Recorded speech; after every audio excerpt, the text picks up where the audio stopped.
Now, the march to the 2019 elections is on in earnest with the increased tempo of political activities. Now, one big issue as the polls approach is that of offences, electoral offences that undermine the political advancement. Now, worrisome for many is the overheating of the polity, especially through hate speech, vote buying, undue influence, political violence or thuggery, and all these contradict the electoral guidelines. Now, going by the Constitution, electoral offences attract sanctions, which include imprisonment. But how effective is the application of the law, and how best to build a vibrant polity? These are some of the issues we'll be taking on NTA Tuesday Live tonight. But first, let's get to see this report by Salihu Abdullahi.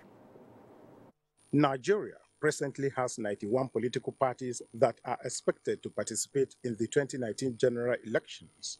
This number not only opens up the country's political environment, but also makes the 2019 general elections the most participated in terms of political parties contesting. Already, activities ahead of the 2019 general elections are on, with all stakeholders engaged in one activity or the other. Aspirants are trooping to parties of their choice to pick nomination and expression of interest forms ahead of party primaries scheduled for the last week of this September. However, experiences of the past in the pre-election stages, especially those related to electoral violence, have remained a concern to many. There are, however, efforts towards a peaceful, free, and fair election. From 1999 to date, the electoral umpire, security agencies, and even the electorate are often overwhelmed by the activities of hitherto violators of electoral rules and regulations before, during, and after elections. This, many say, resulted in less persecution of such offenders, which make such offenses to keep recurring. Electoral offenses such as snatching of ballot boxes, vote buying, and hate speech during campaigns are now in the front burner more than before, thereby raising hope that this time around the issue will be addressed. But then, why is political contest in Nigeria seen as a do-or-die affair? The threats posed especially by the outcome of the results of elections are always very, very expensive. We must all come to agree that power comes from God. All of us, it is only one person that God will give power. Members of the community, everybody, all hands must be on deck. Because I cannot be there destroying other people's children while my children are not there. To fulfill the principle of democracy, the respondents expect political parties to campaign to convince the electorate and win their confidence. Whoever that has been chosen by the majority of the people, and it is not possible to question the destiny of God. There is a huge challenge that is placed on aspirants and political people to find ways to be able to galvanize support from people on the basis of ideas. We must always be peaceful in our utterances, peaceful in our conduct. What should be done to change the narrative? Could not enforcing the laws in the past be partly responsible for the ugly development? These and many more questions will be provided answers to shortly by guests on the program. In Abuja, Salihu Abdullahi, NTA News. Right, and that report sets the tone for tonight's discussion. We'll first introduce our guest to you. We'd like to welcome to this program the National Commissioner, Information and Voter Education of the Independent National Electoral Commission, Mr. Solomon Adedeji Shuebi. Thanks for being here, Commissioner. Good evening. Let me also welcome to this program Deputy Inspector General of Police Operations, Habila Joshak. Thanks for being here. Thank you for having me. Good evening. We're also joined tonight by the Chairman of the Inter-Party Advisory Council, IPAC, Mohammed Lawal Nalado. Thanks for being here. Good evening, viewers. And also joining us tonight is Dr. Chima Amadi, Independent Service Delivery Monitoring Group. Thanks for being here tonight. Thank you for having me. Right. As usual, We acquaint you with the procedure at the right time, at the appropriate time. You can get to be part of the discussion in the studio. The various platforms will be on your screen. Take advantage of them. That's what we always advise. And if you're calling in tonight, we say this all the time. Do us a favor when you get through, turn down the volume of your TV set. And the best way to know that your call has been passed through to the studio is your name will appear on screen. Once your name has been placed on screen, it signals that your call is through to the studio, and just go right ahead. Don't bother too much about greetings.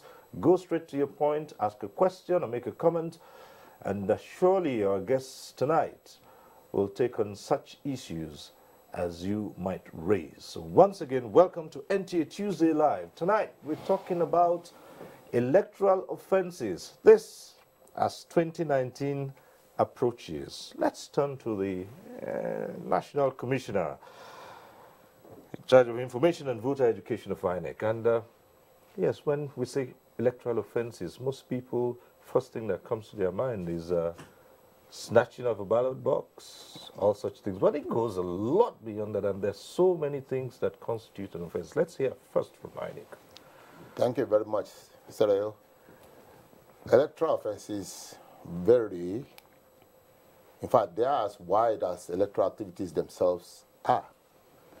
Electoral offenses start right from registration. A lot of people associate electoral offenses with voting, but then there are electoral offenses associated with registration. For instance, multiple registration is an offense under the law. Registration by a proxy is an offense on its own. Disruption or destruction of any of our equipment are offenses. And when we talk about offenses too, some of them even go outside the windows of the commission. We are supposed to monitor campaigns. There are some offenses which are associated with campaigns themselves. They are electoral offenses. But when we come down to balloting or voting, as the case may be, we have a whole range of them, just like you noticed. The issue of ballot snatching, thuggery, inducement of voters, and a whole lot more. There are so many of them that we cannot just have time to list here. But all we want to say here is that electoral offenses starts right from registration through to campaigns of political parties, and then, of course, during the elections themselves. And there are guidelines at each stage prescribing what should be done, what shouldn't be done. We have enough laws, we have enough guidelines, even highlighting some of these offenses, highlighting the relative punishment, and of course giving guidelines on how to prevent and how to avoid some of these things. You mentioned hate speech here, for instance. Most people don't see it as electoral offense. It is. It is. We've seen people who have willfully damaged the posters of their opponents. It is. Even as we are talking now, not given equal opportunities to all political parties, at least in broadcast by media organization, is an offense related to election and, of course, punishable by the relevant body, which is the MBC. So there are guidelines, there are laws. We have enough of these, and in fact, we have enough of the offenses. Well, let's come to DIG. With a wide range of offenses like this, can law enforcement superintend properly what goes on, what constitutes offenses? In fact, some might even want to ask, for the law officers, are they also aware of this wide range of offenses as to stand and ensure that the law is followed? Yes, Cyril, I align myself with the position of the National Electoral Commissioner. There are a wide range of electoral offenses that are spelled out in the electoral election of 2010 and 2015 as amended. It spelled out all what these are. And like you said, it starts from registration of voters those that are underage, and those of them that would want to register twice constitute an offense. Having left that, even at the electioneering campaign, those who turn violent and those who attack and destroy equipments that are used for the purposes of making propaganda and, of course, running those campaigns constitute an offense. There are also those of them that will walk to a polling unit and cast their vote without having been registered or using someone else's voting cards and also constitute an offense.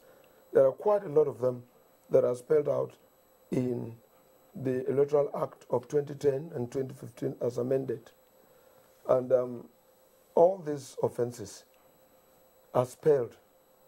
The Nigerian police, who provide security across board for the purpose of this election, which is the primary assignment, including other security agencies that are also providing this security, have the right, have the authority constitutionally and statutorily to arrest anyone that is found to have committed any of these offenses.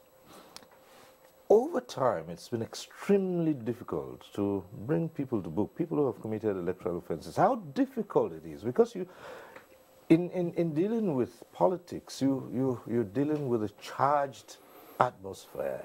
It's open to interpretation of all sorts.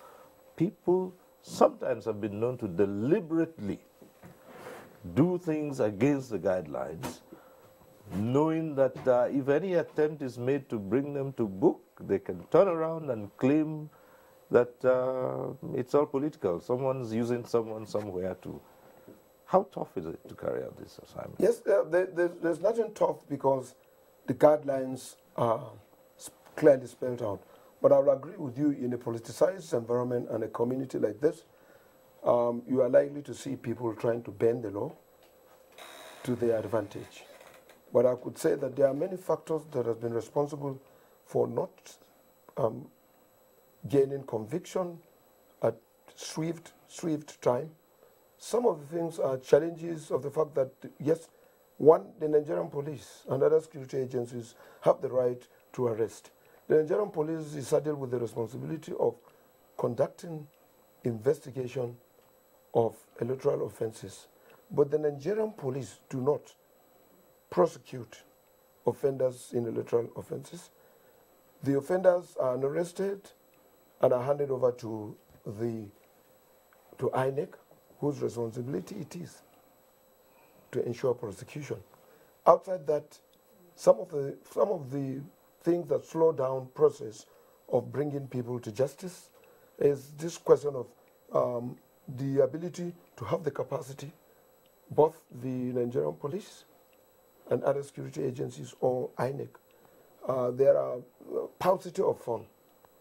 There are also a lot of issues that people will dilly-dally, getting people to sit down and submit themselves for statement taking and questioning and the rest of it.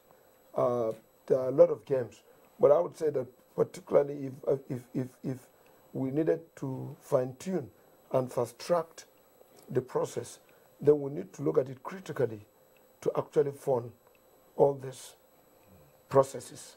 All right. Yes. Okay, well, as we go on, we'll look at the process and to see if indeed the electoral body can cope with these responsibilities. Well, let's come to the IPAC chairman. And you represent the politicians, the political class, and that is where the worry starts from. Yes. Going by what has been happening, are you worried about what's building up to the elections? Because Nigerians have been speaking out about the way the politicians have been conducting themselves so far. And it's as if this is something that occurs again and again over time. Yes, you see, the challenge we political parties have today is the trying to take over political parties by the money bags. There are people that are desperate. They want to win election at all times and in any way. So when they come, they always use their resources or whatever available to them to disrupt the peace process of conducting elections. So I think it is not with us political party officials or operators. Most of these problems come from the people that are contesting elections. They want to win at all costs. And it is not everybody that we can control. Some, they don't do it in the party offices. They do it or commit this kind of crimes at the polling units. So I think it's a problem to all political parties, and it's a problem to all Nigerians, most especially, the less privileged people. We have been noticing, low turnout of women and people living with disabilities because of fear of violence. So I think we are trying our best in collaboration with INEC to curb this kind of, menace.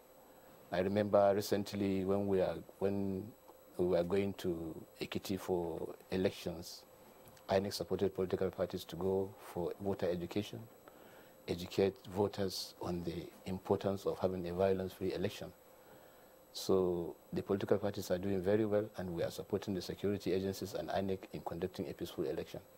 But definitely this issue of money bags trying to come and use their whatever resources to do things in their favor or turn things to their favor is what is giving us sleepless nights.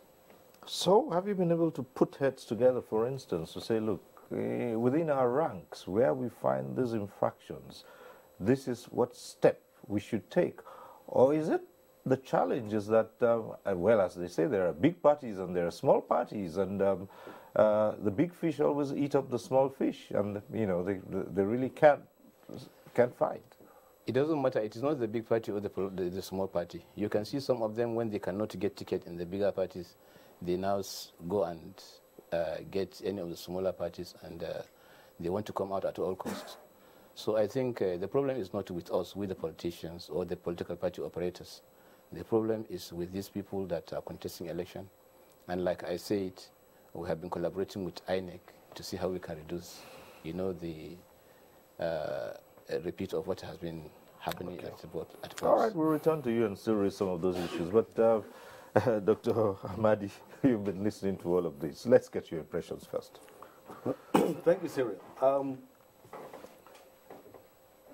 We need to put certain things in context, because listening to the gentleman on the panel here, someone who just arrived in Nigeria would think, oh, there's really no problem of election violence.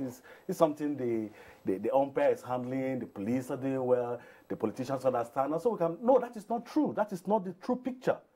What we have here is an electoral act that is very exhaustive in terms of defining what constitutes electoral offense. And like the commissioner has said, the electoral act is in describing these offenses is such that it talks about pre-elections, during elections, after elections, and it has so many things. Nigerians will be surprised to find that the kinds of things that constitute electoral offense. Now, so you ask yourself, if our laws are so exhaustive, how come we still have electoral offenses such that we are discussing on Tuesday night the issue of electoral offenses? The simple reason is because there is an internal contradiction even in the structure and the provisions of the law. I will explain.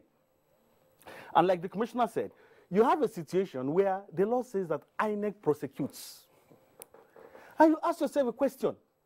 An INEC that does not have the capacity, the law, the kind of capacity that the police has to prosecute, that has all kinds of things. People have forgotten that INEC has changed. The INEC of 1999 is no longer the INEC of 2018. The INEC of 1999 was an INEC that started with elections, finished elections, goes to bed. The INEC of 2015 is conducting elections almost every other month. It is on record that an average of 1 Nigerian parliamentarian dies every month. And this body is conducting elections every month. You have an INEC that is enmeshed with staggered elections. We just finished the governorship elections. An INEC that is conducting what you call continuous voter registration. And then you're asking this INEC to prosecute. And in asking it to prosecute, the law says that the police would make arrests, investigate, and then hand over to them. That is where the challenge now starts. Before any election, the police tells you that they have mobilized 30,000 policemen to go to another state to go provide security for that state. Let us assume, for the purposes of this discussion, that the police actually arrest people that are caught in committing offenses. Now, after the election, the policemen that arrest, they are supposed to be the IPOs, right?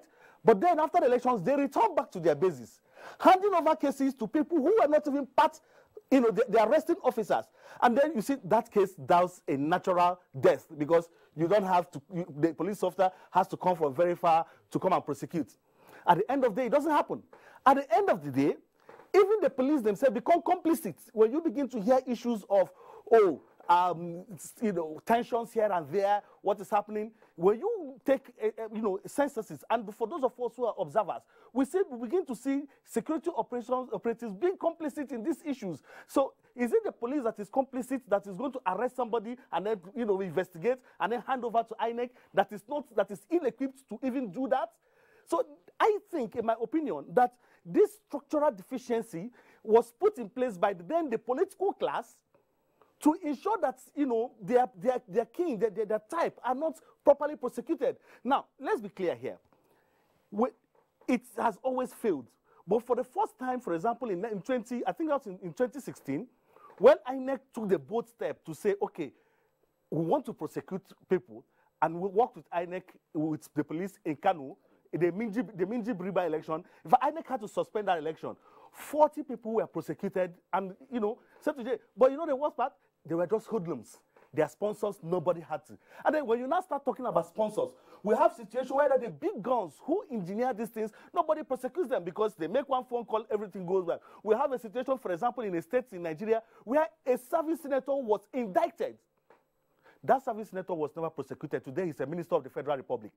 And it's on document. So the point I'm saying that when you have these structural deficiencies in the law, it becomes very difficult for you to say, oh, INEC prosecutes. It's just a mantra. INEC does not have the capacity to prosecute. And that is why several governments, judicial, commissions, several government commissions that have been set up, have said, strip this thing from INEC. INEC should have no business with prosecution. Set up a commission and a tribunal that whose sole responsibility will be to begin to prosecute and, try individuals. So we need to put, that is why I said that it is important that we put this into context so that we don't get it twisted here. Thanks so much. So many issues that you have raised. One, the capacity. Two, and would it be, what is responsible for the fact that over time you haven't had that many prosecutions, given the widespread violations of the electoral process? We have not seen that many prosecutions.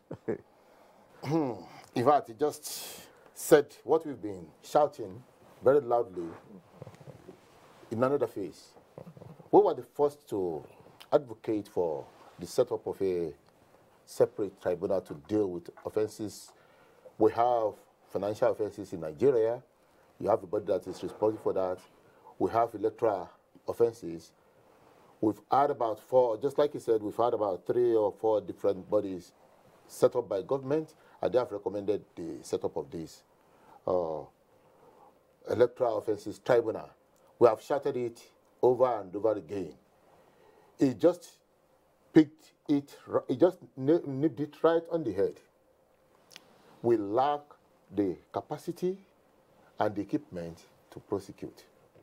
And the Constitution bestows this particular function on us. At times, some of the people who want to offend might even be to prosecute by our own staff. How do we go on prosecuting ourselves? This still calls for the setup of what we call this electoral offenses tribunal. Look at our polling booths. Let me just give you that scenario. We have about 120,000 of them. The total staff in INEC, including the drivers, about 16,000. Now we employ about 500,000 of these ad hoc staff who are just youth corpers, and on that day they are staff. There's no way they could acquire that type of capacity to even talk less of arrest or prosecution. For us to prosecute, we need the requisite ingredient to do it. We have said it, we are saying it, we are totally incapacitated. We lack the capacity to prosecute electoral offences, and with that, I have a very willing partner, and that is the voice of the Commission, which has just voiced out here. Okay, let's look at the other side, which involves the arresting and investigating authority. And just what Dr. Amadi has just pointed out. Yes, the police moves its personnel to election areas and offenses are committed. Now, what happens? At the end of that period, the police moves its personnel back to their original bases. So how do you carry out this investigation? Now, to some extent, Doctor has really painted a picture of the fact that it is true that we go in for an election, and during this period, sometimes we spend some days, and in doing that, you are also part of the last campaign, and we're expected to pick those who present themselves as threats to the process, and actually carry out the threats, and not just mere threats, but they concretize that threat. We're supposed to pick such people, and outside that, there are those of them that commit a lot of offenses on election day. There are offenses on election day. These people are picked. But it is true that all those that run contrary or committed such offense during election are to be prosecuted either in the magistrate or the high court in the state where the election is being conducted. And so you don't have a choice. You don't take them out. So you leave them out there. And like I said, the ability by the police and any other person that is responsible is clearly seen. But the capacity in terms of creating an environment that one could stay, carry out this investigation thoroughly, hand it over to those that are just waiting to prosecute.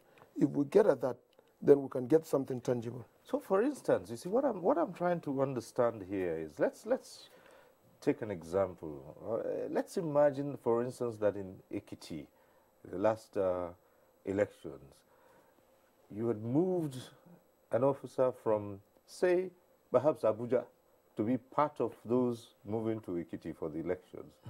And that officer had arrested some people who committed some offenses. Okay?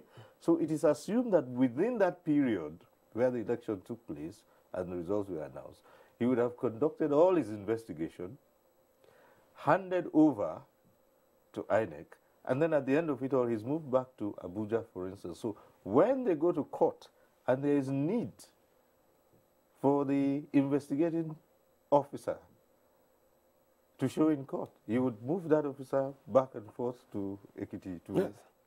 Yes, and so Cyril, how much of that can you do? Cyril, that is it. The last election in Ekiti, the one that I'm very sure, we had 8 that ran contrary, that broke the law.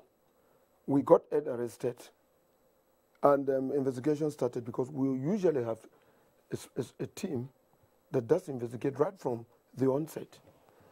Election before election day, election on, offenses committed on election day, and election, some of the offenses committed immediately after election, and there are a lot of others that are outside the electoral law that the police is constitutionally responsible for the investigation and the prosecution, because some of the offenses that are of such a nature that does not fall under this electoral law, the police will carry that. It is true that when we do that, we're expected to keep those teams to continue to investigate and thereafter hand over to INEC. But because of the capacity, like I told you, there are facilities that are required, there are a lot of movements, there are a lot of interviews, and there are a lot of money that goes in. Once you don't have that, you hand over to the state. For the IPAC chairman, would it be correct now to say that the politicians know this loophole and therefore they exploit it and do things and get away with it? No, it is not that the politicians know the loopholes. You see, like I have said, these crimes are being mostly committed by people that are contesting election. Yeah, but they're using the platform of They are the using the political platform. parties. Yes, of course. But when they are coming, they will come as clean and good people. It's only when they want to achieve what they want to achieve, they start displaying their own character, which we don't know.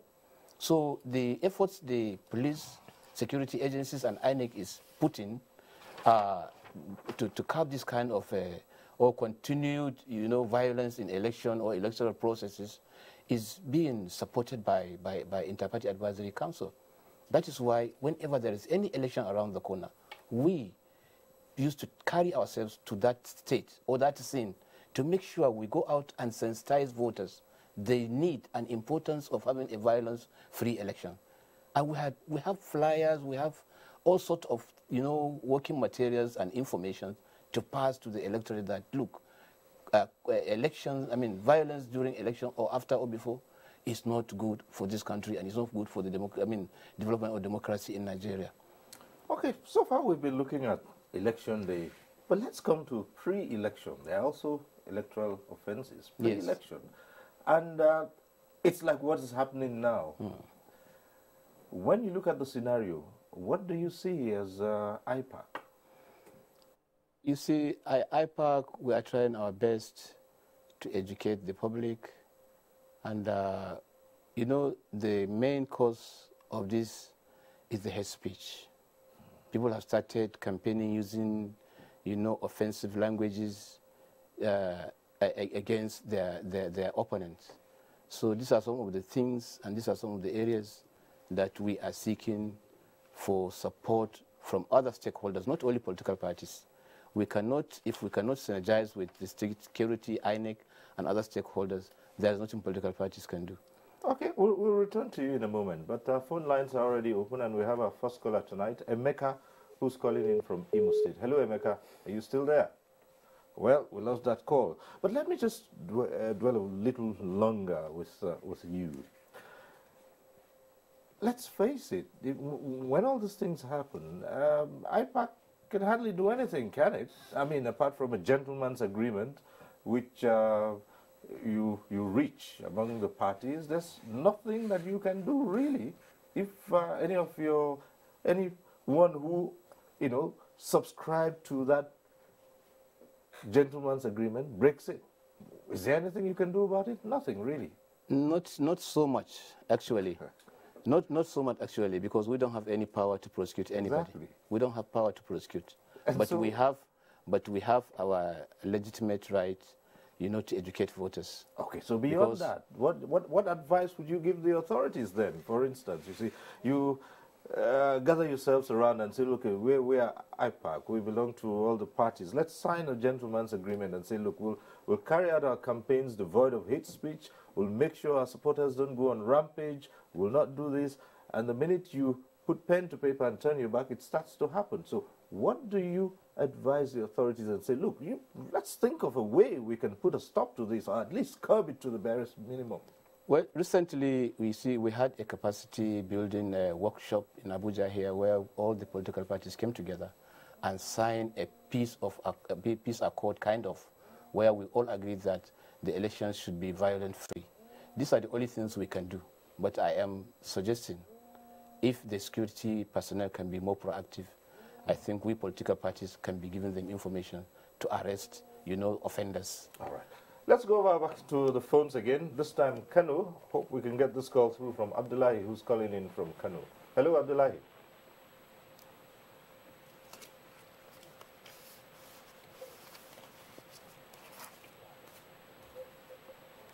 Hello, Abdullahi, are you there?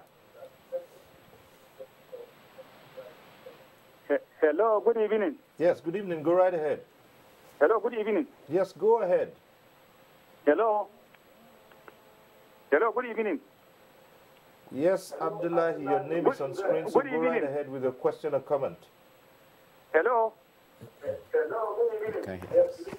All right. Okay, now, I'm hearing what you have said with your guest. Yes. My comment is that to have this. Now, I don't want you to have this. Now, please, my advice is that. Yes. My comment is that. You know what, Abdullahi, we're not getting this correctly. We said my at the advice start is of that this program, and we've always said this, that when your call goes through, turn down the volume of your TV. I can hear the echo from your TV right here in the studio where I'm seated, and this is what we say every week. Every Tuesday we say the same thing. And so, Abdullahi, I'm not sure we can continue that way. You'll have to call back, and if you do get through again, turn down the volume. And as soon as you see your name on screen, you don't need to start saying hello anymore. Just go right ahead. That's what we always say at the start of this program. And for all those who will be calling in, let me repeat it. Once your call gets through to the studio, your name will appear on screen. Once you see your name on screen, it means your call has been passed through. So just start talking. Start asking your question or start making your comment. That's the best way. And remember to reduce the volume of your TV. That's the way to avoid the hurlback or the echo, which we experienced when Abdullahi called in. Thank you. Let's come to you, Dr. Amadi. Pre-election offenses. Right. If it's extremely difficult to apprehend, investigate, hand over for prosecution those who have committed electoral offenses on election day, what about the build-up to those elections? How well have we done in that? I posit that there's absolutely nothing difficult to achieve. Absolutely nothing. The reason why we are where we are today is because nobody's being made an example of. I will give an example. Recently, we had a very encouraging news that the INEC is prosecuting about 220 of his staff, I don't know if it's 220 of his staff, yes, involved in pre-election, 2015 pre-election financial fraud. This is the first time it's happening under this INEC in the history that the INEC is prosecuting its own staff. If you go to the field as observers, when you listen to INEC staff these days, you know what you hear? Maha no deo, please oh. Because they know that this INEC is not taking, they're not ready for business as usual. When it emerged that somebody who was fleecing Nigerians somewhere in Taraba State, taking money to register people, the INEC they came down on their staff immediately, suspended, interdicted him, and then they're investigating, and that fellow knows what to expect. I expect that the police should do the same. You cannot arrest everybody. Where you have a population of over 1 million, and like what happened, what the trend we're seeing now, vote buying, how many people can the police really arrest? But the problem we have with the police these days is that you go there, you sit down, you watch these things happening, you do practically nothing. And then the people run riots. At the end of the day, the man goes back because for the police, their own is, we want to make sure that lives and properties are protected. Then what happens during the infringements? You do nothing. And you think if you want to put fear, because look, the average human being is not given by the morals you're talking about. Oh, we are doing leaflets, we're appealing to the moral consciences of people. It's not going to work until the man says that if you do the crime, you will do the time. And so it is right time that the police steps up and said, okay, we need to make an example of some people. We know the challenges, and he's right. When you move this thousand, because you want to conduct elections, and the politicians have made elections so expensive, so they make the tension, the deepening tensions, that the police cannot just keep quiet and say, well, let them do their things because we want that state to prosecute. They move in people. And by the time they move in people, and then you get down there, if the police can say, okay, we want to make an example, and they arrest some people, try them, damn everything, and prosecute them, you will begin to see a situation where the Nigerian who wants to be instigated by the big politician will ask himself questions. It's not happening. And so long as it's not happening, so long as you are not making people pay for the crimes, whether it is hate speech, whether it is ballot box snatching, whether it's even sponsoring. In fact, let me even tell you, the electoral law even talks about using even the police vehicle to convey individuals who want to make problems. That's exclusive, But the truth of the matter is, nobody is being tried, nobody is being made an example of. Now, if we can come to a stage where we say, if the INEC, for example, is disciplining its own staff, if the politicians, for example, are disciplining their own people, IPAC cannot say there's nothing you can do. You have the option of expelling your members, naming and shaming your members who carry out these activities. And if the police can on their own begin to prosecute, I see a situation where Nigerians will begin to, become a little bit reticent in carrying out some of these things. Okay, let's quickly try this call to see if it can go through. From Kebbi, Abubakar calling in from Kebbi. Hello.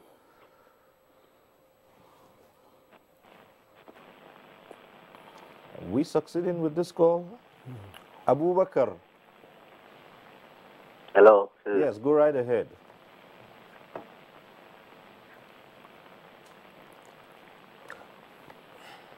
Hello. Go on, Abubakar.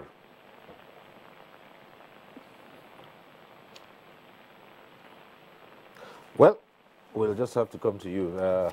Yes, DIG. Yes. I quite got the position of Dr. Ahmedi very well, but I want to put this record straight.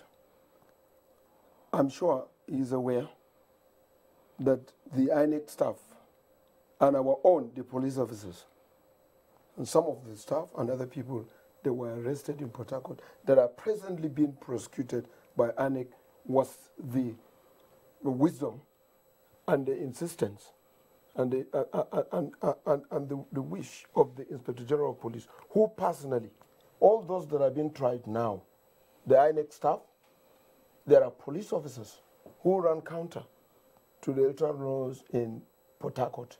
Whatever prosecution is going on, it's the wisdom of the Inspector General of Police that have insisted that these people be prosecuted. So that was ours. Okay. All of it. I told you we got 8. 8 that we arrested was the vote buy-in and what have you. We have investigated. It's almost completed. And it will soon be handed over to INEC to prosecute. Okay.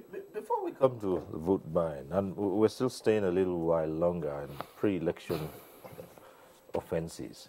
When it comes to hate speech, inciting people to do the wrong, whose responsibility is that one? Like he said, there's this lacuna in law. There's a limit to which the commission can interfere in the internal affairs of the political parties themselves. The law and the courts have made it very clear.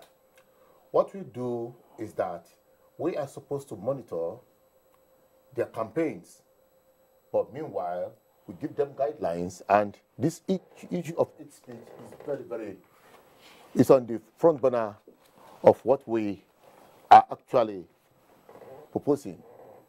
We encourage people to make sure that they sell their manifesto and their what they have for the people, rather than going into the dirty linens of your, either dirty or cleanliness of your opponents. That's number one. Now, number two, the commission has come about bringing together all the relevant organs of information in the country, NOAA, Information, MBC, LUJ, and we are coming up with a proposal on how we are going to deal with information dissemination. And I'm sure you are aware too that we are working very, very closely with MBC to see the regulation of broadcasts and then the equality of opportunity given to other people. These are some of the things we are doing, but there is a limit to what we can do. You are very correct. Every time election draws near, you will see the electoral and the political thermometer, it rises. We have about 157 days to the election today. A lot of things will start coming up. Allegations, counter-allegations, hate speeches, derogatory statements. People just want to win elections at all costs. And that is not what election is not about. Election is about talking to the people, telling them what you have to do, and thinking about the good for the people. But it's opposite, and this is what we are trying to discourage. So, as we build towards the elections now, you will see the signs are there. Very soon you start seeing primaries. Even the build-up to the primaries, you can see what is happening in nearly all the parties. You are seeing direct somewhere, indirect somewhere. You are seeing concession somewhere. As long as parties fail to obey their own constitution, nobody wrote it for them. We are going to have this type of situation. They must abide by the rules because they wrote the rules. They must stick to their own rules, and that's what we are encouraging them to do. If charity can begin at home, if democratization of the process can begin, internal democracy with the political parties themselves, I believe we have less of these problems. But it's a case of saying one thing and doing the opposite, right from the scratch. And I think this must be made very, very strong. IPAC has a great role to play here, and we are really encouraging them to do this. They are trying because they have a very good relationship with the commission, but to me it looks as if they are not equipped to put the big sledgehammer on their members. That's just where the problem lies. Well, we'll still try again on the phones from Taraba. Seidu calling in from Taraba. Hello, Seidu.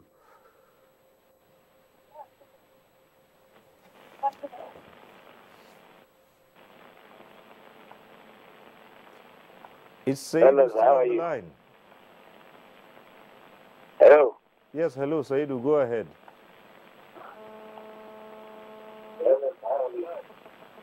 Yeah, I'm around. I want to contribute. Hello, my comment is that,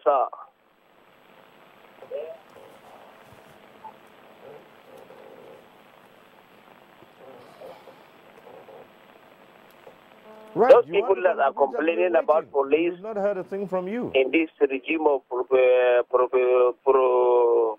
Muhammadu Buhari,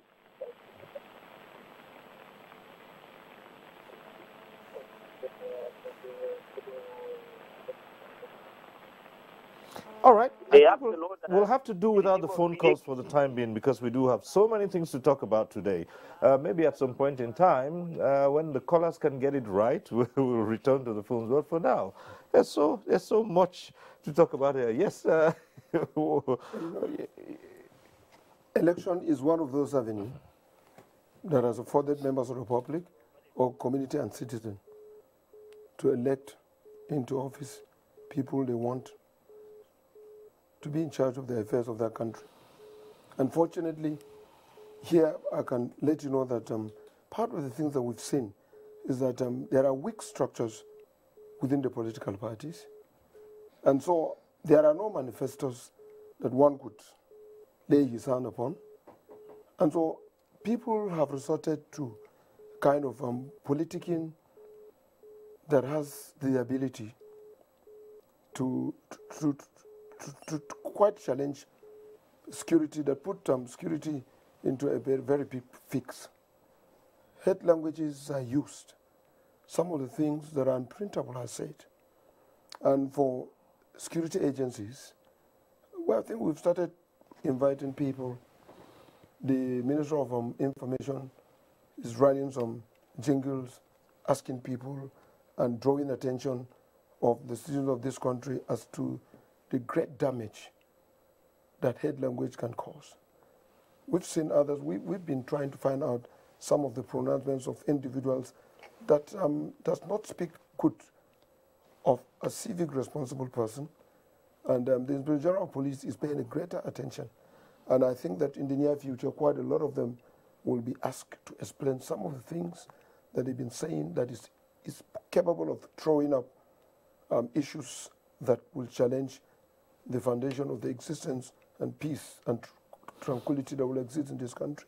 All right. Initially, I asked how difficult a task it is for the police, and I want to bring you back to that because it's quite evident, isn't it, that sometimes in trying to carry out its statutory responsibilities, the police has ended up being the the subject of the attack by the same politicians. And has that done anything in making you mellow? I mean, like I said, it's a charged atmosphere, and the police goes in, and you do often hear accusations that, oh, the police is acting the script of either the government in power or the big powerful politician.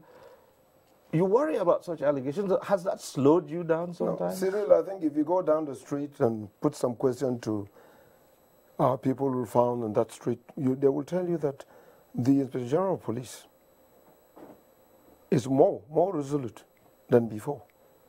We don't mind, because if you're focused and you know what you're doing is for the interest of the country, and you are doing what will actually set the country at par with modern societies, you don't have anything to fear.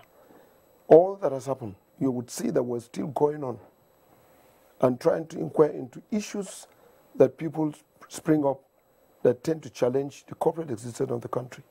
We're trying to keep peace.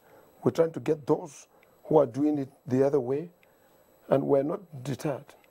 And that is exactly the spirit that is hanging, that the General Police is developing in the eyes of security agencies. And so there's no situation that has shaken us that we want to draw back, so long as we know that what we're doing is in the interest of the country and the nation, and also that it's within the constitutional framework of our mandate. Let's go to the political class, Dr. Abadi, if we will. And yes, you can have the laws, but again, you do have the people, and this is all the time people ask and say, what is the problem with the politics? Why is politics such a do-or-die affair in Nigeria? Why do people go to such lengths? I mean, otherwise, reasonable people, the minute they get into politics, and all kinds of, things start happening, and suddenly it would seem that everyone is just focused on what they can get out of the system. Why is it like that? Is it that, as some people have said, well, the country gets the kind of politicians it deserves? Yeah, first, let's establish that there's nothing exceptional about the Nigerian situation. Nothing. Nigeria is not an exceptional case. There's nothing happening in Nigeria that's not happening elsewhere. The last U.S. elections, there were accusations of hate speeches everywhere. And even the hate speeches are not even done in conventional media. It has transcended. You go to the social media and see what is happening.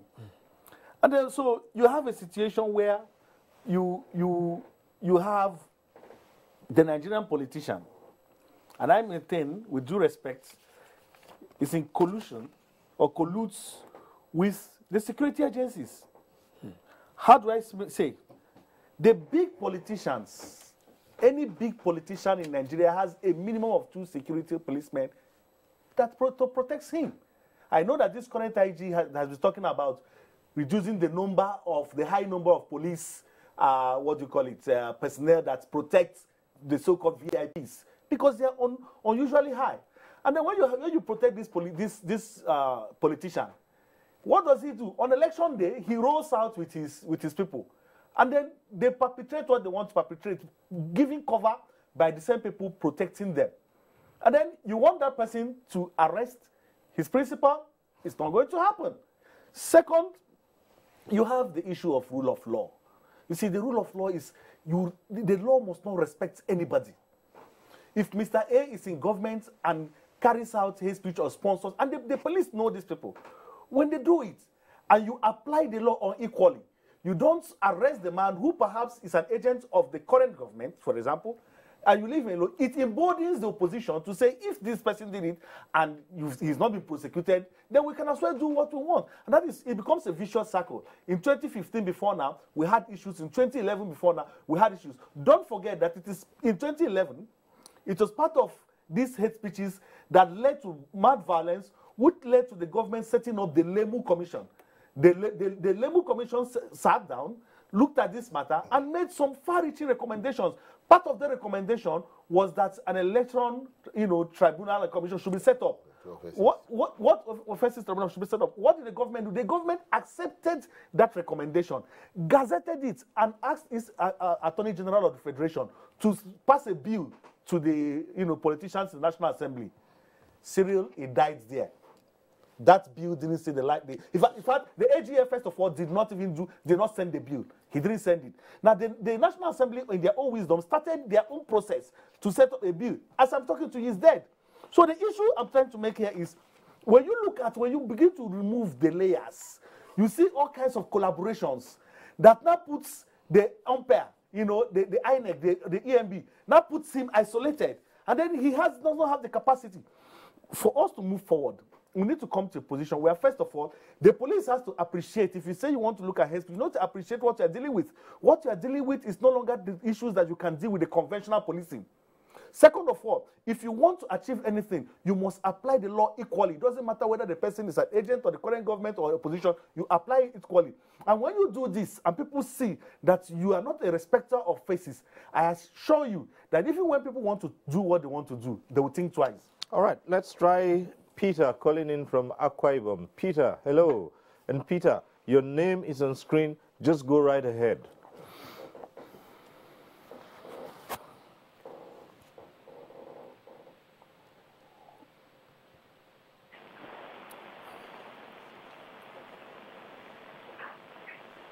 Hello, Peter. Any luck with you asking a question? Yeah, good evening. My name is Peter Yuba. Right, go right ahead. Yes, what I want to contribute is that the issue of the electoral violence. You know, our security men are not too, can I say they are being used by the politicians. Can you hear me now? Okay. I said our policemen, or the security men are being used by the politicians. And that is why when you see during the electoral process, you imagine people snatching boxes and policeman is just standing. He can't even do anything. Secondly, the INEC and the policemen, instead of them to, when such things are happening, one, prosecute not only the snatcher or the INEC officers, but also the politicians who are voting for, because they are the cause of the problem. All the problems you see we are incurring in this country is from the politicians, not from even the policemen. So the policemen are being used, instead of them to do their work, they are being used, but allow the money that the politicians have been indulging into them, and they use it as their work to just ignore what is happening around the voting polls. See what happened in Ikiti, and even from during primaries in Ikiti. See what happened. Policeman is there standing, and they're beating somebody, blood is coming out, and policeman cannot do anything. So we must have there's a lot of problems in this country. The first of all, that our law, the law of this country, has a problem, because if the policemen know their rights, whether you're a president or the governor, if they can arrest their followers and prosecute them, I am telling you, after 2-3 people something happens, I am telling you this country will change. Because this goes, if they can prosecute social person wife, social person age, then I doubt things will change. But if we continue the way we are continuing, I am telling you that's how the corruption will continue to destroy the life of our citizens, especially the youth. So please, that's my contribution. The INEC man, he pursued your staff. Me, I did not say anything, because the same staff that you pursue them, there's nothing, I think, to me, it doesn't make sense. The people need to pursue the politicians, because they give them the money. Do you understand? So, yes, Baku said, if you see, don't blame the rat, blame that thing that is smelling. Because the rat cannot stay on its own without something going to go and go that place. So blame that rat, blame that thing that is smelling. Thank you very much. Right. Thank you, Peter. And really, you see, it's so easy to contribute to this program. You see your name, you just speak. And that's what Peter just did, aired his views. And that's what we'll say to all those who will be calling in. Please just go straight ahead once you see your name on screen. And right, it's at this point we'll take a short break. When we return, we will get to hear other views, see how you can stem electoral offenses, and hopefully get in more opinions. Stay with us on NTA Tuesday Live. We'll be back shortly. Nigerians, our fearless officers and men of the Nigerian military are winning the war against Boko Haram. Today, all occupied territories have been recovered and Boko Haram has been degraded. Our affected brothers and sisters are getting their lives back. However, They are now after you and me. In our mosques, churches, schools, motor parks, markets, entertainment centers, and public gatherings. Be vigilant. Be security conscious. Report suspicious persons, objects, and movements to the police and other security agencies. The security of our nation is a duty for you and me. Nigeria, unite against terrorism. This message is brought to you by the Federal Ministry of Information and Culture. The struggle for independence had been a long and tough one. Our founding fathers and compatriots sacrificed their comfort and even shed their blood. We cannot at this point in history afford to spirit away their sacrifices for immediate but temporary gains of today.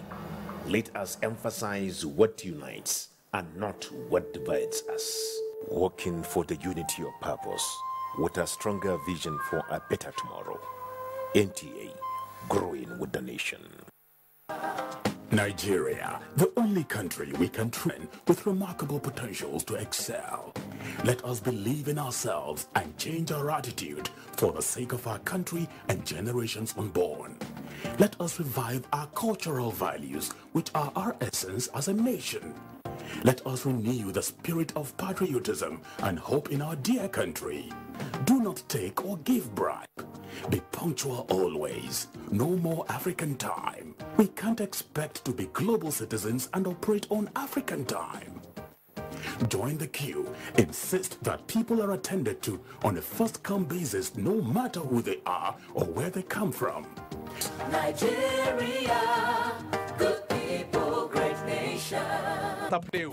Make you report any crooked person, object or wakajube movement to police and security agent demo. The security of our nation now work for all of us, plus including me and you. Nigeria, make we unite against terrorism. Now, Federal Minister of Information and Culture bring on this message.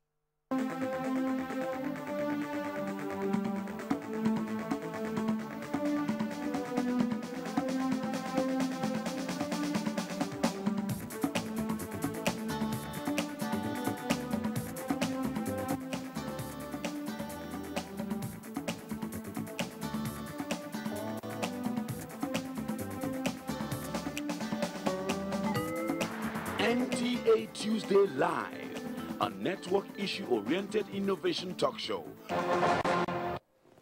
Thanks for staying with us. And as usual, we went out to seek the opinion of the citizens. And let's hear what they have to say about the issues at stake. Electoral offenses is something that can cause disruption of electoral activities that guide the national law. Okay. Once the electoral policies are not in line with what is already on ground, then it's an offense. It's an electoral offense. That is from my own point of view. I understand. But for now, there is no. It's just speculations. So there is no. No one I can actually figure out or point out that, okay, this is someone that has been prosecuted as a result of an electoral offense or something. Again, the voters should not say their vote because of money. They should not collect money because you want to vote. They should be arrested and bring court to the order. It's not proper because they are bribing them. It's bribing. It's not proper. Let them vote the person that is in their mind to vote for. Okay. Talk to the mic. What you have to know what is informed in an electoral offense. Okay. Because so many people don't know. There are people who go to polls only to be paid some money after the polls because they have sold their birthright. So that's an electoral offense. So if the public now know that they are selling their future, their mandate is sacrificed on the platform of money. That is bad. Socially and spiritually, it is bad. Okay, now. Voice of the people. But let's taking it from the last speaker there, the issue of vote buying, for instance, I mean, it's been around for as long as the electoral system itself has been in here. In fact, at the time Nigeria experimented with the popular open ballot system, some of us still remember cases where 20 naira notes were put in slices of bread and handed around to people who were waiting patiently. And we are still seeing those things happening now. Is it just a question of not enough education on the part of the voters to realize that selling your vote is selling your future, or is it, what exactly is the issue here? Honestly, I will confess, personally, I don't believe education has anything to do with this criminal act. It has nothing to do with education. In most cases, most of the people committing these offenses, they know the right thing. They know the right thing, and they just go out for this inducement for reasons best known to them. People call it vote buying. In fact, let's turn it the other way around, vote selling. I mean, the two must go together. There must be a buyer before you talk about a seller. The two must be taken together. The seller knows that there are willing buyers, and of course, that's why they establish this vote market on election day. Now, it's a menace, just like you rightly noticed, that has been long, but it's just becoming rampant nowadays. It's very, very rampant. It started, we noticed it within, it became very noticeable during the Edo election, where it was done with a lot of impunity. We were the first to even talk about this. The commission was the first to shout out that, look, this particular one is not really welcome in the electoral process. But then, instead of it abating, it started escalating. To be very honest with ourselves, they even have modified form of doing it now, because this in Edo, it was done blatantly at the polling booths. In Anambra, it was at the polling booth, but it was a modified system which we saw in Ekiti. They made sure they went outside what we define as a polling zone to do it. It was like a tally system. Somebody will vote here, he exposes his vote, and somebody will now relay that to somebody who was outside, and then he collects the money. So it's taking a new dimension, and we have said it very clearly, this we will not take.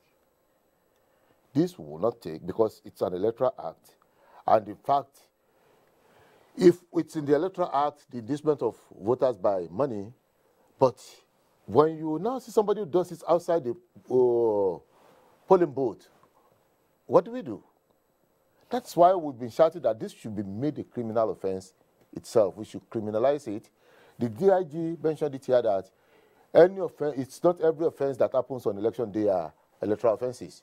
So these two should be, anywhere it happens, it should be criminalized, and then make sure that they are arrested.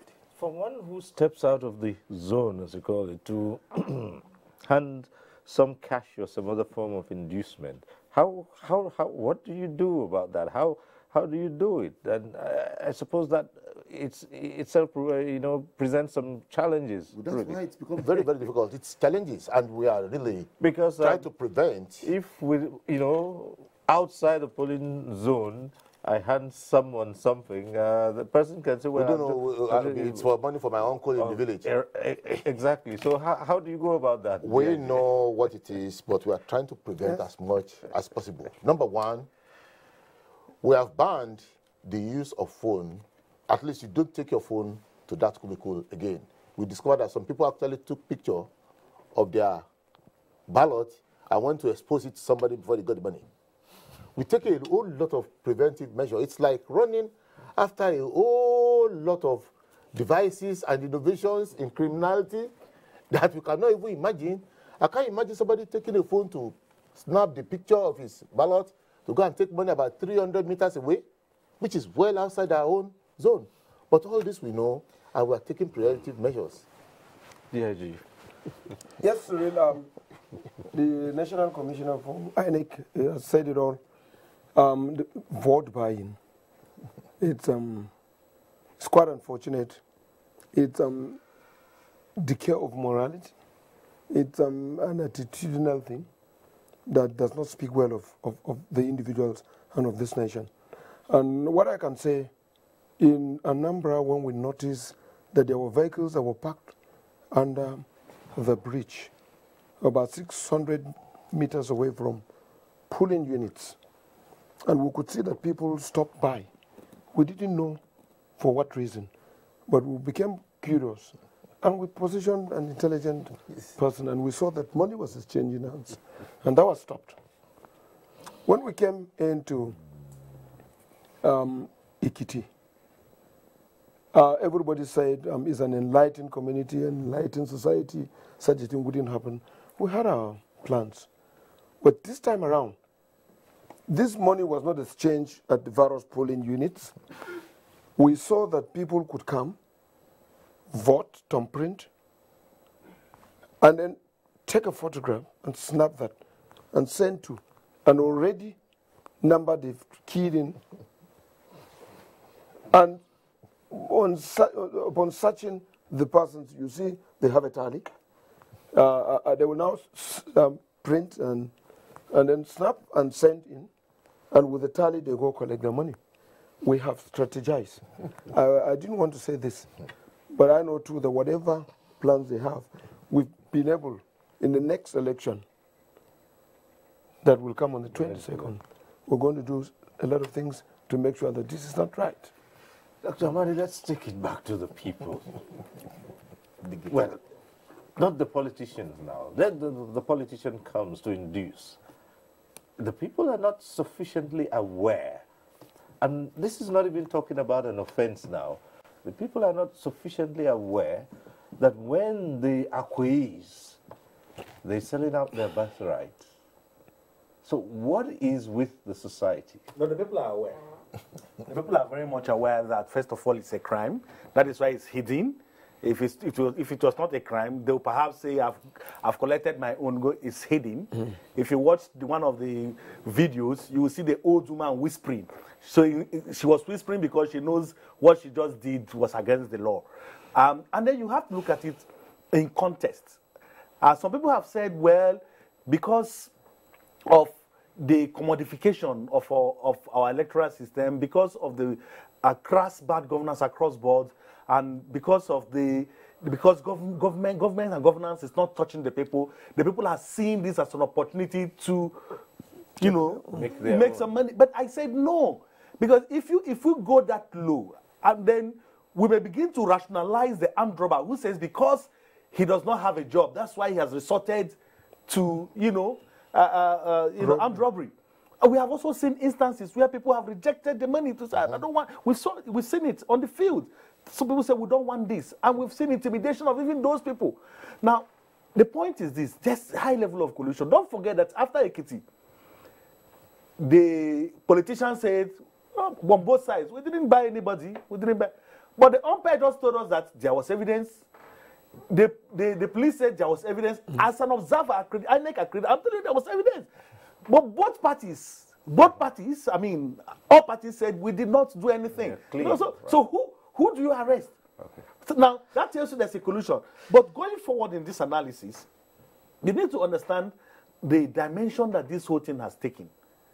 And the dimension it has taken is such that politicians collude with security operatives. They come there, they tell us, look, we know you're here, we know what we want to do is against, but just stand on your own. Now, once they have resolved the security conundrum, they now resolve amongst themselves that, okay, we don't need to fight. And that's why you've not seen them fighting. Now, if you have, whoever has the highest money to buy. So you see them stand, and then they engage the voter. Well, we'll go back to the phones, and immediately after that, we'll come back to the DIG to respond to what you've just said. But let's go over to Brendan Kebi, and one of our regular callers on this program, Umar Anache, is standing by. Hello, Umar.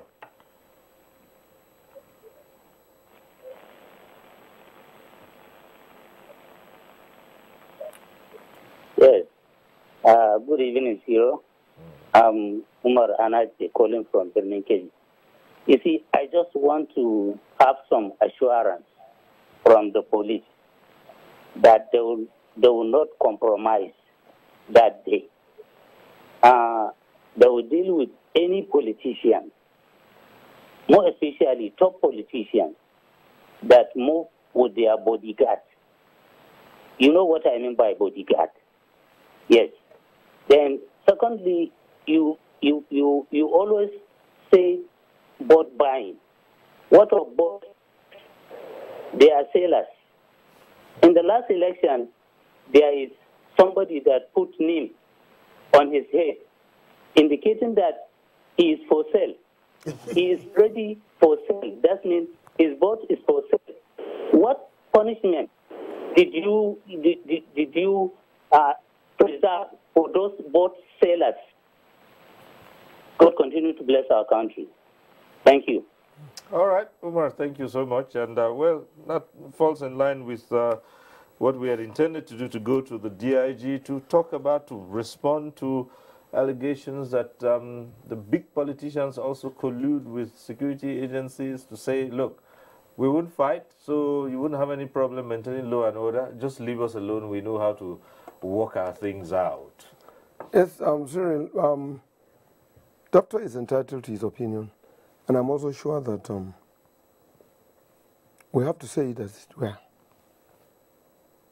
It is very, very difficult to have this understanding that the police will, on election day, collude and allow people to give money and he waits for his own. It could happen somewhere, maybe very rare. I want to let you know that the effort that we've made, you've seen that election after another, there's always an improvement upon another. The election that we had in other places, that the ones we've just had, you could see that there's some improvement. Some of these things of vote buying and what have you are new entrants. And I can assure you, there are a lot of plans on ground. I want to say again that, you see, this issue that we're talking about, the character of our people, I want to say the whole thing rests upon all of us. We should be able to let people know that vote buying, vote selling, people start standing in to take money and compromise and allow people to do what they want. I want to say this is one opportunity. Whatever that is being said here is an addition to the knowledge and what we have. And I can assure you that the next time around, we are going to put in a very, very good strategy on ground. And we're going to reduce this kind of stupid thing about vote selling and vote buying to its barest minimum. We're going to go out. We have seen this, and like I told you, the first that we saw that was clearly seen was in Anambra. We've just seen it also in Ikiti. We're going to wait for those who would want to replicate that in Ikiti. And I'm sure we're going to run them up.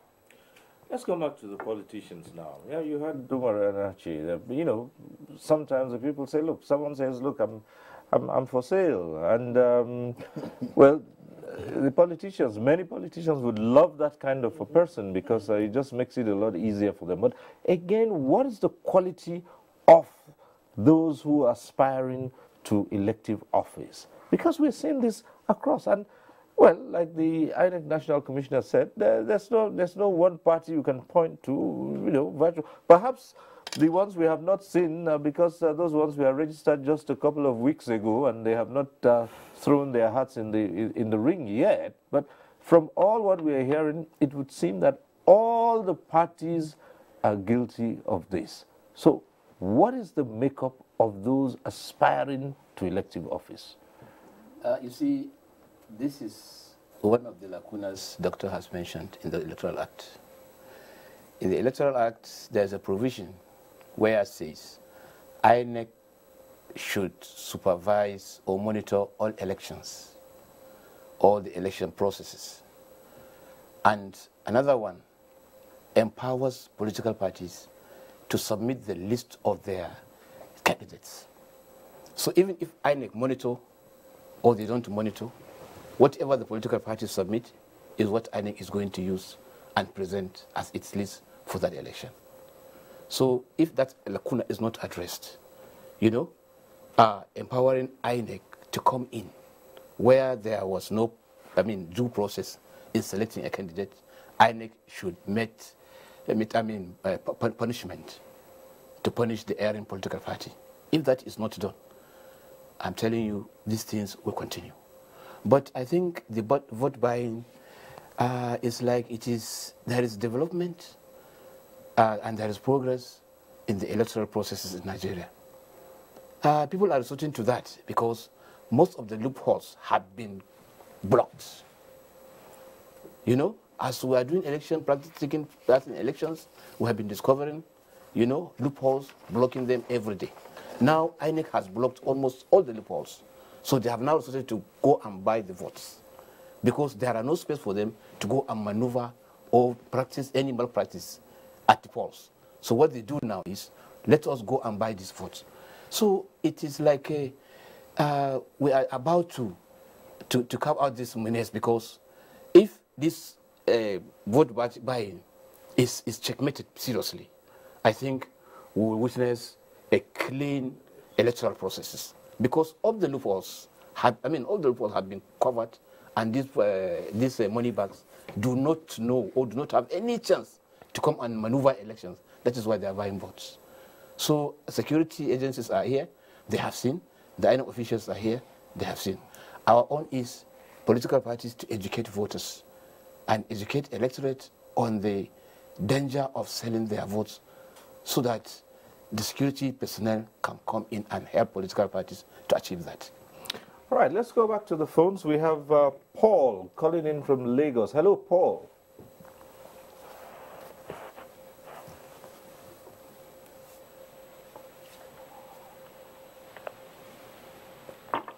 Paul, are you still there? Good evening. Hello? Yes, go ahead. Good evening, sirs. I'm watching NTA live show. I'm speaking with Siri Silver. I have a question to ask, and I have something to say as well. During these election issues, we have many things on ground. Let me look at the issue of attacks on the polling unit. I've once served in INEC commission in my state, Anambra, as I'm watching live, and I've taken a risk of giving information to security agencies to grab polling units. By the time they grab, they investigate. What's the outcome of the investigation, and what have the INEC commission, being independent commission, done about it? Now, I want to have an assurance from Inspector General, sir, on the issue of how can we be assured, even as an individual I am, I can still partner with the security agency to give information that will help to deal with people like this, to make sure things work out well. Because when you are in the polling unit as a normal person with BBC, they don't know you, you are not on uniform, you are mufti, you can get information and pass it to the security agencies. But how are you assured that this information you give, you are protected in your life, and the information is being used by the agency, by investigating, because you can't give wrong information? So I'm looking at the inspector by watching my tele right now. What assurance can we get on my own aspect, giving information to the right informants, like security agencies, be it military or police, as they can deal with issues like this and people like this? Because politicians, the big politicians, they do a lot of things. They maneuver by intimidating you by their power, their money, and everything. So what assurance do we have as individuals? Because when I go back to my state, I'll still vote by next election. So how am I assured that my life is protected? And when I give information to any security agency, they work on it. I'm looking at Inspector. I want a word from Inspector and an assurance on that, and I can volunteer to start it. All right. Okay, Paul. The DIG heard you. Yes, thank you, Paul. I would like to say this way. Yes, it is true that you don't just see anybody walking down the street, there's a police officer, and you stop him to volunteer information. Where you live, you should land to understand the setup of the police in your locality. And you walk down and share your information and intelligence with the people that you understand, the people that you know. But I can assure you, yes, we still have some bad eggs. That when you give information, sometimes it could leak, sometimes it could be misused. But in a broader sense, I would want to say that you should be encouraged this time around to get to police officers that you have interacted with or the senior officers and give your information, and it will be used. It is also, like we've said, it is not the political parties that arrange for this security breakage, these challenges, this issue of money. It could be a pocket of members of political parties somewhere else that arrange this. Because we've shared this, and it's very, very clear that some people must have written a script, they rehearse, and they are now acting. And I believe there is not the whole or a particular political party that has decided to do that. But those of them at the periphery of where this activities is going on, using their local knowledge, native intelligence to think that they will do that. And that's why I'm saying that we will demonstrate the capability and ability to get those people out. All right. Let's come to please, maybe if I can add to that. If it's on election, any information that is given by any member of the public is totally dignified by the commission. I will treat them anonymously. We have never mentioned the name of any information we have. We make sure that it's dignified. Please watch out on election days. We'll give you our numbers, not just you, Paul. Anybody who gives information to the commission can be rest assured that the information is well protected and, of course, will be well dignified. And you are assured of full protection, please. Now, two issues we want to raise here, and we'll take them one after the other. One is that, yes, there are so many things wrong in the system, but people allege that it is when you have such a cumbersome process that people are now prone to accepting shady, routes through which they can either vote or garner votes. For instance, people always complain that it's so difficult to register. When the process was on, you had long queues, people could not get it, and even after registration, it became difficult to get PVCs. It led to a situation where some people were willing to even trade in PVCs. Would like you to respond to that. It's a pity people who register don't talk. It's people who don't register that actually talk. As of today, about 84.6 million Nigerians will not say that. We have about 84.6 million on our registers as of today. Don't forget that we gave opportunity for registration to people who had turned 18 or who missed out in the earlier registrations to come on board, to come on this register for 16 months, for 16 good months. Initially, the complaints were, oh, the centers were too far. Oh, the machines were too slow. Oh, we cannot register. The excuses kept changing until the very last minute when we said we were closing this registration on the 27th, on the last day of August. That was when we now say frenzy of people who come up with all this. In spite of this, the figures don't support this because we registered about 14 million in 16 months. That is the total strength of about 5 to 6 different West African countries in the continuous voters registration. Don't forget that this is not a fresh registration. We are embarking on the continuous voters registration in the true sense. And we did not stop. We only froze the process to allow for election to take place. The election is a chain of events which started on the 17th of August. As I'm talking to you, it's a 14-line item. We're on the 3rd now, which will end on the 2nd of March. So we cannot be talking about election and still be talking about registration. A lot of people did not come because they left it to the last minute, and their excuses were that, oh, they are being disenfranchised, the normal standard excuses that we get. About the issue of PVCs, we are trying seriously, because I will agree with you, it is worrisome that there are a lot of people that do not have PVC. As I'm talking to you, in the last registration, we had about 10 million. 10 million registered voters could make a lot of changes in any electoral process anywhere in the world. And we don't know how many we are going to accumulate more with the continuous voters registration. So what we are trying to do is to make sure that we take this, make sure that these people collect their cards. In this, we have a very willing partners with NCC. We are going to have the numbers of these people. We are trying to send bulk SMS to people, alerting them about the location of their PVCs. We want as many people as have come on board on the register to partake in the exercise itself. So that is where we are now. But more importantly, people's attitude must change.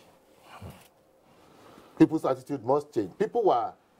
I know of places where people are even taken by buses to go and register. Most of these people are even waiting for those buses to take them to go and collect the cards. There was large mobilization for registration, but for collection, people were left to their own individual devices, and most of them did not turn up to collect. Okay. The second issue which we want to raise with you, and this again is what you hear been bandied around generally. It's a period of politicking, and one of the things that you find rampant is allegations, counter-allegations. Now, the political parties themselves are also in the business of alleging so many things, and so they're asking this question: is the Independent National Electoral Commission truly independent? Is INEC truly independent? Because they would say, in some elections, you'd hear politicians say, no, materials were deliberately brought late to this place to give room for the opposition to do one or two funny things, or that materials were in short supply to make sure that the large numbers of our supporters were disenfranchised. Is INEC truly independent? We are very, very independent. I want to assure you that we came on board in November 2015. We have conducted about 186 different constituency elections, including 6 gubernatorial. Most of these allegations have not held water in any of these 186 elections. There will be allegations. There will be counter-allegations. I told you we are now used to allegations. In fact, we are expecting a lot as we move closer to the elections. The allegations usually come when the elections draw nearer. You hear about scientific rigging. You hear about people, in particular, we are disenfranchising their supporters. How can somebody claim that they have supporters in a particular place that the INEC knows about when he has not even informed us about the location of such supporters? We expect the allegations, but we are firm and we are very committed. We are more interested in the process rather than even individuals and the allegations. Maybe I should ask you this quickly, because this also has been around. Is it possible, or could there be a way through for PVCs belonging to citizens of other countries to have been amassed in hundreds of thousands, maybe millions, in preparations for? Is that possible? That is? Definitely, it's not possible. It's not possible. Realistically, it's not possible, because we know the number of polling booths that we have. We know the number that can be in one particular polling booth. When you talk about neighboring states, we could have a little bit of infiltration, which we don't write off. Honestly, there are some parts of this country. I will use my state, for instance, Ogun State. In Idiroko and the Benin Republic, you don't know the difference between those two communities. But even the communities themselves, they police these activities more than we do, because they know that, especially the politicians, if the politician wants to act very fast, he knows what to do. I'm telling you, if they see a stranger here, that polling booth will tell you that this man is not from our community. There is such internal policing by these people, and again, very recently, we had this relationship with the immigration, who even gave us the list of immigrants, and we had to expunge those people from the register, but there are no money. If you are talking about large number, it is not, definitely not possible. So people know strangers in their polling booths. We have a situation where PVCs, belonging to foreign nationals have been brought into the country. Unless there's a foreign polling booth, honestly. But back to the politicians, and it's been said that, well, the politicians just, all they are interested in is election time to garner votes. The electorate, the politicians do little or nothing to sensitize the electorate. They don't spend time, they don't do much. Everything is left to INEC. And it would seem that once elections have been held, well, and people have won and lost, everybody just goes back to their business until it's time again. So what do you have to say to that? That all you are interested in is votes on election day and nothing else? Not only votes on election day. You see, political parties, they don't have the capacity, to carry on voter education on their own because we don't have resources. I remember there was time when federal government was funding political parties. That was the time political parties were more active. But now that we don't have any resources, it's only whatever little thing we get through sales of nomination forms and the membership, but we don't have resources. How about membership drives for because if everyone wants to sit back and wait for government funding, then it becomes then the parties are we are not saying that government should parastatals and agencies of. We are not saying that government should fund all activities of political parties, but you see what makes a political party, one of the conditions is having an office at the FCT. If it brings to light the question of ideology. If you do have an ideology, how can you not sell your ideology to the people who would say, look, Party A, this is what Party A believes in and stands for. And all those people who stand for that will say, look, even if it is 1 kobo a month, we will put into this party because this is an ideology. But it's said that that is where the political parties are having a problem. If we don't have fund of our own, then there is tendency of these money bags to come and take over political parties. You see, that is what is happening. Like in the major political parties now, they don't sell membership cards. One big politician will come and buy all the membership cards and distribute them free. So these are some of the challenges we have. And you see, I want to take us a little back to the true independence of INEC. Recently, there was a move by National Assembly, to undermine that independence of INEC, where my political party, Accord, took National Assembly to court to challenge that action. When INEC came out with the timetable, election sequence, then it was challenged by National Assembly. They wanted to design their own way. We political parties, like my own political party, stood our ground to make sure we support INEC in that area to get its own independence. Because if we allow that to happen, then that independence will not be there anymore. We stood our ground. We went to the court. My political party, Accord, went to the court to challenge that action by National Assembly. So there is a synergy between political parties and INEC. And they even give us funds sometimes to support political parties to go on voter sensitization. But this doesn't happen all the time. It's only when we have elections around the corner. But it's supposed to be continuous. If political parties have money, we can always be going, like this issue of PBCs. If we have enough resources, I'm sure political parties will go and sensitize.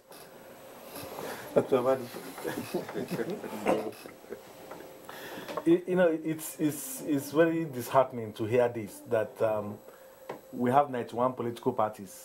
If you know you don't have the resources, what was the mad rush trying to get registered in the first instance? You should know that's what it takes to run a political party.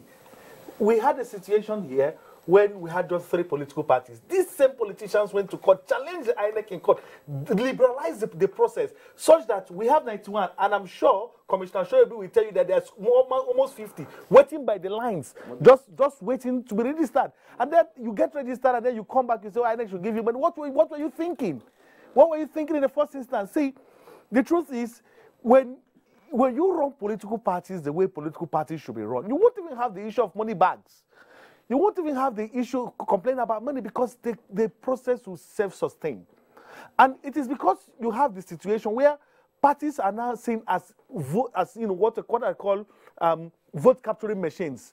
So somebody goes and takes the platform, captures. If he wins, he wins. If he doesn't win, and then that's why you're seeing the jumping around.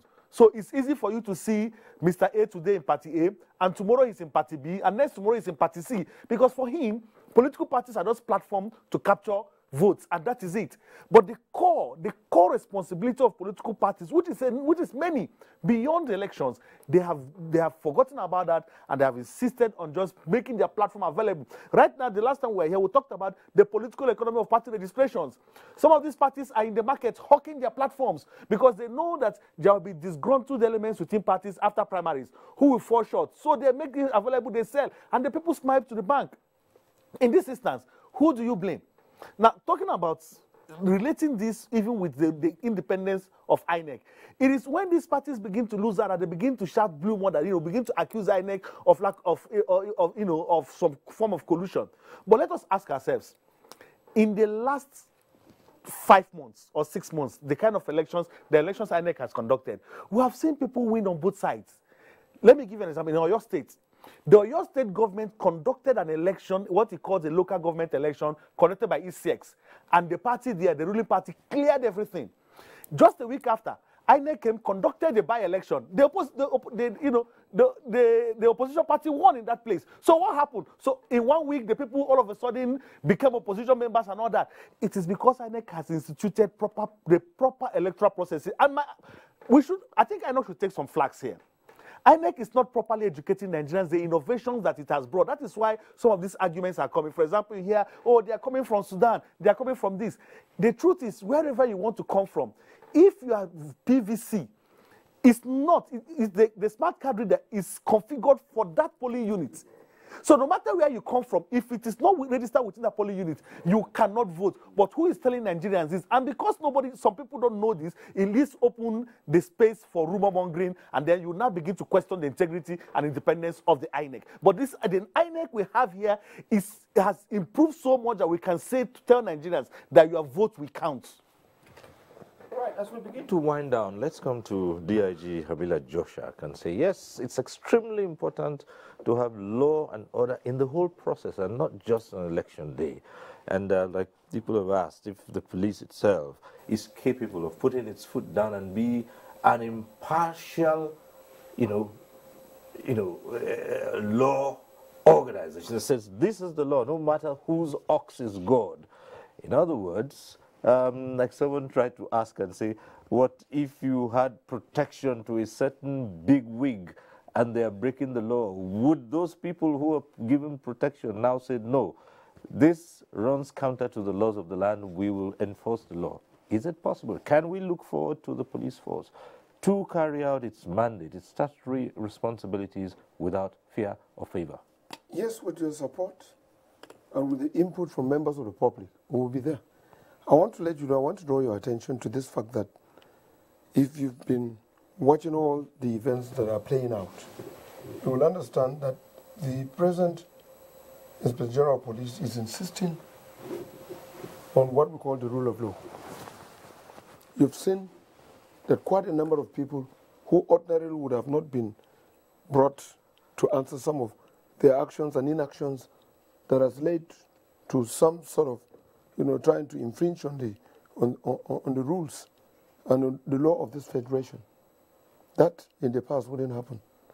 If you want to watch, beginning from the last election, the one that we had in Ondo, the one that we had in Edo, and the one in Anambra, and the last in Ekiti, you would have seen that there's some remarkable improvement on the performances of the security agencies. Don't forget that the primary assignment of the security agencies led by the Nigerian police is provision of adequate security to ensure that this process is protected and defended.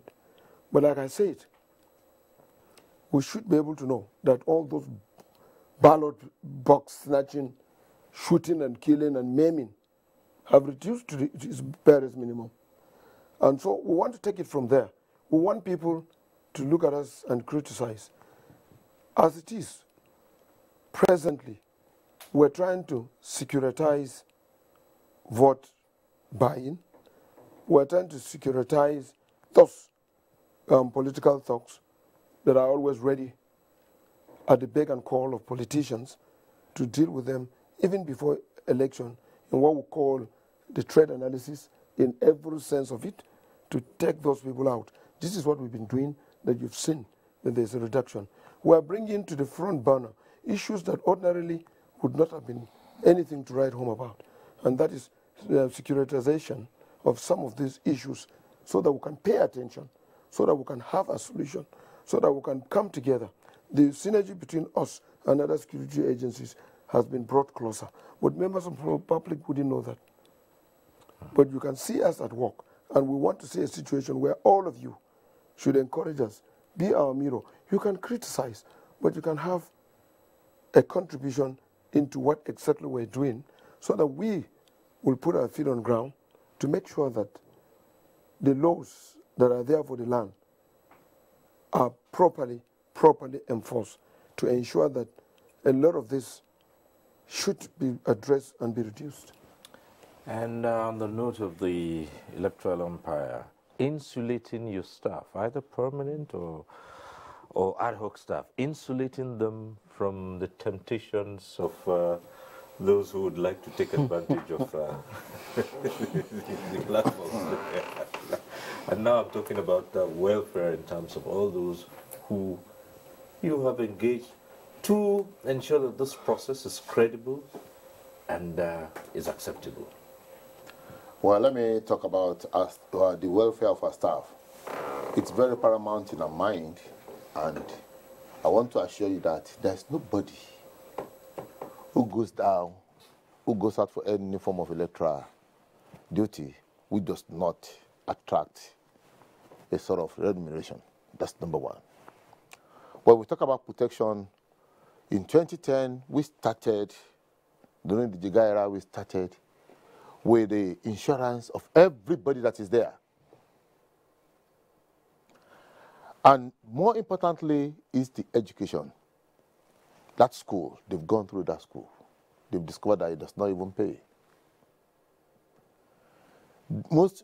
Very few of our staff will mortgage their duties now for these peanuts, because they know it's something that does not last, and they know that the repercussion is real. There's no impunity. If there's any offense committed, at least you can be sure you'll be caught, and number two, you can be sure you'll be dealt with according to the laws of the commission. That is there. We are working seriously with NYSC, where we get the bulk of our staff, and of course, from there, you will see that there's a lot of sensitization, and in fact, more than sensitization of the young ones, that itself is a very positive direction. And when we talk about the university students that we used to, it's the same process. We undergo a sort of selection process that involves scrutiny by the Vice Chancellor. Before a Vice Chancellor puts his appendices, signature on a particular student, he must be very sure of who the person is. That is the level in which we have gone.